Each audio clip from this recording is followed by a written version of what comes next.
Imagine finding out the company that literally built the operating system for global business just went on a $37 billion shopping spree over the course of a single quarter. Yeah, and Wall Street's reaction to this massive investment wasn't exactly to cheer. No, definitely not. They basically hit the panic button and wiped out a quarter of the company's entire market value. We're talking about a historic 25% stock drop for a $2.7 trillion tech behemoth. Right, it's this profound disconnect between corporate strategy and, market patience. We're witnessing a fundamental rewiring of how the market values the cost of AI against the traditional software business model. Which brings us to today's mission. We are taking you on a comprehensive, custom-tailored deep dive into Microsoft, ticker symbol MSFT. And just real quick before we get into the wreckage and the opportunity here, I need to state up front that this analysis is for entertainment purposes only. Consult a professional for your specific case. Absolutely. And we have a pretty deep stack of materials to synthesize for you today. We're pulling apart their fiscal Q2 2026 earnings releases, the granular details in their SEC 10K filings. Fun stuff. Exactly, the really dense stuff. But we're also leaning heavily on some intricate valuation models from CMB International and TIKR. Plus, we brought in financial market context from the Motley Fool and 2-47 Wallsant. And to cut through the corporate PR, we actually pulled some candid, verified employee chatter from Reddit to get the actual ground truth. Always good to see what the people actually building the products are saying. Right. So the core objective for you, listening to this, is to build a complete investment thesis. Following that brutal first quarter of 2026, Microsoft suffered its worst quarterly decline since the global financial crisis back in 2008. Yeah, it was a massive correction. The stock fell from an October 2025 all-time high of nearly $540 all the way down to the $370 to $390 range. So we need to determine if this is, a glaring red flag signaling deeper structural issues, or if we're looking at maybe the best core portfolio bargain in the market today. To evaluate if it's actually a bargain, we first have to isolate the specific catalyst. Like, what caused a company of this magnitude to shed that much value in just 3 months? Right. And the paradox here is really found in that Q2 2026 earnings report. Exactly. Because looking purely at the top-line performance, the metrics were phenomenal. Revenue hit $81.3 billion. Wow. Which is a 17% increase year over year. Net income surged alongside it, and operating income jumped 21% to $38.3 billion. Those are fortress-level numbers. A 21% jump in operating income for a mature company is usually cause for a massive rally. You'd think so, yeah. Yet the stock tanked nearly 10% the very next trading session. So the poison pill wasn't in the revenue, it was buried in the capital expenditures. Right, the CapEx. Microsoft spent an unbelievable $37.5 billion on CapEx in a single 90-day window. Just staggering. It is. That's a 66% year-over-year explosion in spending. The sheer scale of that number, it really requires some context. Because they're pouring tens of billions into specialized GPUs, liquid-cooled server racks, and just the massive real estate and energy contracts required to power these new AI data centers. Yeah, and Wall Street is looking at that $37.5 billion outflow, and they're instantly calculating the depreciation drag. Because hardware gets old fast. Exactly. If you spend that much on servers today, you have to start writing off their value immediately, which, puts a massive anchor on future profit margins. It essentially feels like Microsoft is building a 100-lane superhighway paved with NVIDIA chips, and Wall Street is panicking because they just don't see enough toll booths open yet to pay for all that asphalt. That's a great way to put it. Throwing $37 billion into the ground in one quarter, you have to wonder if the cost to compete in the AI space is just a bottomless pit. Well, the primary fear there is the return on invested capital. The infrastructure build-out is happening at light speed, but enterprise adoption of the actual AI tools, that takes time. Right. So to counter that fear, management pointed investors toward their contracted backlog. In their SEC filings, this is listed as remaining performance obligations. What RPO? Right, the RPO. Oh, This yeah. is the revenue customers are legally committed to paying Microsoft in the future, but it hasn't been recognized on the books yet. And that RPO number surged 110% to an astonishing $625 billion. Yeah, over $500 billion. $500 billion of locked-in future business. Yeah. Normally, a backlog that size would just bulletproof a stock against any CapEx concerns. It definitely would, except for a pretty massive concentration risk hidden inside that number. Ah, right. Roughly 45% of that entire $625 billion backlog is tied directly to OpenAI. Wow. So that puts nearly $280 billion of future revenue squarely on the shoulders of a single startup partnership. Exactly. And if that relationship fractures, and we've actually already seen rumors about Microsoft considering legal action against OpenAI over a reported $50 billion side deal with Amazon. Wait, really? Amazon? Yeah, there's a lot of friction there. So if that fractures, that backlog is incredibly fragile. Okay, so this combination of runaway infrastructure spending and acute partner concentration, that's what triggered the massive sell-off. That's the catalyst, yes. But as a value-oriented investor, when fear compresses a stock price this aggressively, it fundamentally alters the underlying valuation multiples. It does. It changes the math completely. Okay, let's unpack this. Because of that 25% price drop, Microsoft's forward price-to-earnings ratio, which is just looking at their expected earnings over the next 12 months, has plummeted to around 21.2. And to understand how rare that is, we have to look at their historical baseline. Microsoft's 10-year average forward PE sits at 23.5. Okay. So we are currently looking at the lowest forward multiple the company has traded at since June 2016. Wow. A full decade low valuation reset. Exactly. During the worst of the recent sell-off, Microsoft actually traded at a slight discount to the broader S&P 500 average. I mean, a 21 multiple for big tech is historically cheap anyway, but for a company with Microsoft's margins, it feels like an anomaly. Totally. They operate with a 46.7% operating margin. They turn almost half of every dollar they make into pure operating profit. When you stack that up against their peers in the enterprise software space, the compression is just staggering. Give some examples. Well, ServiceNow is currently trading at nearly 25 times earnings, and Palo Alto Networks is commanding a multiple over 42. Right.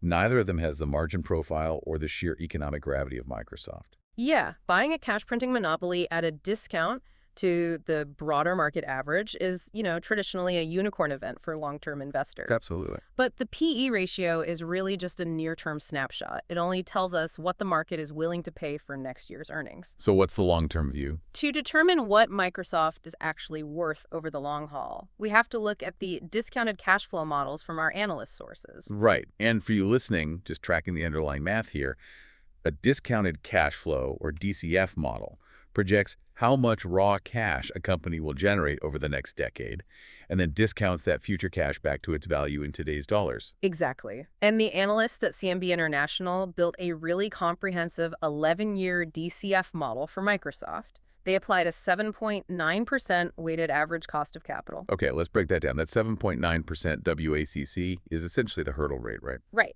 It's the minimum return investors require to justify the risk of holding the stock, factoring in both debt and equity costs. CMB also used a 3% terminal growth rate. Which means they assume that after year 11, Microsoft will just continue to grow its cash flows at 3% every year, forever. Forever, yeah. Which outpaces standard global inflation, but it's a bullish and realistic assumption given their pricing power. Makes sense. So when you run those specific inputs, CMB calculates the net present value of Microsoft's free cash flows over the next 11 years at roughly $1.148 trillion. Trillion. With a T. With a T. Then they add in that terminal value, the value of the company from year 12 to infinity, which they discount back to $3.36 trillion. Okay, so you combine those. Combine those, divide by the outstanding shares, and CMB arrives at a calculated intrinsic value of $614.60 per share. 6 or 14. Yeah. And remember, it's trading in the 370s right now. Exactly. And TI Cree's platform provided an even more aggressive advanced model. Their mid-case scenario targets a massive intrinsic value of $791.96 by the year 2030. Nearly $800. Yeah, and they're powering that model with an assumption that Microsoft can maintain a 15.9% compound annual growth rate in revenue. The mechanism driving these massive target prices is really dual-layered. First, the models assume Azure continues to capture heavy enterprise cloud market share. Right. Second, and more importantly, they assume Microsoft successfully monetizes Microsoft 365 Copilot across its existing user base. The AI assistant. Right. They currently have 450 million commercial seats. The models are banking on a significant percentage of those users upgrading to the $30 a month AI tier. Okay, here's where I really have to push back on those assumptions. Sure. Both CMB and TIKR are projecting these massive intrinsic values, assuming Microsoft essentially prints money in a vacuum. Oh. But what happens to the math if those 450 million commercial users just don't see $30 of value in Copilot? That's the big question. What happens to the free cash flow if the GPU treadmill never stops? And they have to spend $40 billion every quarter just to prevent their AI models from becoming obsolete. Well, those are the exact questions causing the 25% drawdown. The market is looking at the CMB and TIKR models and openly doubting the inputs. You're saying prove it. Exactly. Reaching a $600 or $700 valuation requires Microsoft to utterly dominate the AI space, to force their profit margins back up to historical norms. But they're operating in an incredibly hostile, competitive environment right now. Which brings us to the cloud wars. Reaching those DCF targets means fending off Amazon and Google. Yeah, and currently Amazon Web Services holds the dominant lead with roughly 30% of the cloud infrastructure market. AWS is a beast. It is. Microsoft's Azure sits in second at 20%, and Google Cloud is third at roughly 13%. Okay, but the market share numbers tell one story, the momentum tells another. Right. The recent earnings reports revealed a pretty concerning trend. Azure's growth slightly decelerated to 39%. Okay. But in contrast, Alphabet's Google Cloud actually accelerated. They posted a staggering 48% growth rate. Wow. It's like racing a marathon where you're in second place, you're running a great pace, but the guy in third place just strapped on a jetpack. That's exactly what it feels like. Google's Gemini AI and their heavily scalable infrastructure are capturing real, tangible enterprise demands. So it's an aggressive shift in momentum. Microsoft isn't just trying to catch Amazon anymore. They're actively defending their flank against a surging Google. The competitive pressure is fierce, but honestly, the regulatory pressure might be the bigger threat to Microsoft's underlying economics. Right. The UK report. Yes. The UK's Competition and Markets Authority, the CMA, published this extensive report on the cloud market, focusing specifically on Microsoft's licensing practices. Yeah, they found that Microsoft has basically constructed a massive artificial barrier to competition. Let's explain how this mechanism actually works, because it's central to their profit margins. So Microsoft essentially penalizes customers who want to use rival cloud networks. If an enterprise wants to run traditional Microsoft software like, Windows Server or SQL Server on AWS or Google Cloud, Which they do all the time. right, Microsoft alters the licensing terms to make it exponentially more expensive. And the CMA report actually quantified the penalty. They found it could be up to 4 to 5 times more expensive to run that software on a rival cloud compared to running it natively on Microsoft Azure. 4 to 5 times, that's insane. It is. European cloud providers have formally complained that this specific licensing trap costs businesses over 1 billion euros annually. Basically, they're leveraging their absolute monopoly in traditional desktop and server software to trap enterprise customers inside their cloud ecosystem. It's a brilliant moat. Ruthless, but brilliant. But if European regulators crack down and force Microsoft to level the pricing structure across all cloud providers, that artificial pricing power just evaporates. Right. Azure would have to compete purely on merit and performance, right when they need premium pricing the most to pay off those $37 billion CapEx bills. Okay, so with a surging Google capturing market share, aggressive regulatory heat in Europe threatening their pricing moat, and mind-boggling infrastructure costs, you really start to understand why the retail market panicked. You do, but there's a really sharp divergence here between short-term market panic and long-term analytical conviction. Right, because despite the historic drop, Wall Street analysts are largely ignoring the noise. Yeah. I mean, 32 out of 34 major analysts currently rate Microsoft as a buy. Yeah. Their 12-month consensus price target hasn't budged. It's still sitting between $590 and $600, Right. which aligns almost perfectly with the CMB International Intrinsic Value model we talked about. Well, analysts look at spreadsheets, right? But to gauge the actual structural health of the company, we dug into the internal perspective from current and former Microsoft employees on Reddit. Oh, this was fascinating. It was. The sentiment on the ground is highly nuanced. You have engineers and product managers actively criticizing upper management. Yeah, there were complaints about bureaucratic bloat and leaders being described as, quote, hilariously incompetent regarding product rollouts. Right. But the really fascinating takeaway from those internal discussions is that despite the management critiques, the employees believe the company's economic moat is practically unbreakable. Unbreakable. Yeah.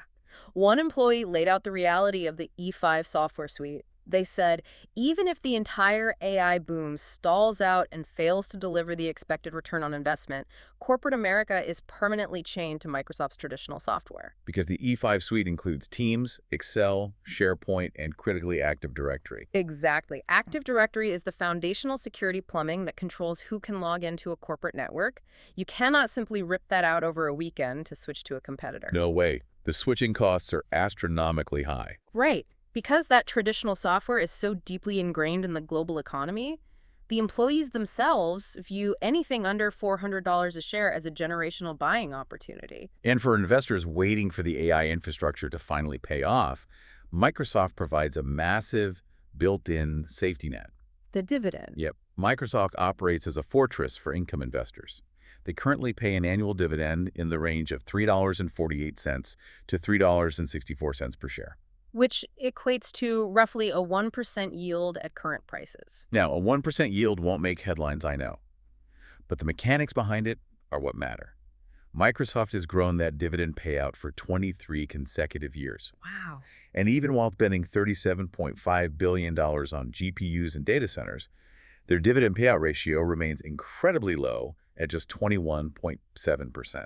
That payout ratio is the key metric. It means Microsoft only uses about 1/5 of its total earnings to cover the dividend obligation. Right. The remaining 78% of their massive cash flow is completely free to fund the AI data centers, absorb regulatory fines, or execute stock buybacks. So the dividend is functionally insulated from the current CapEx shock. Exactly.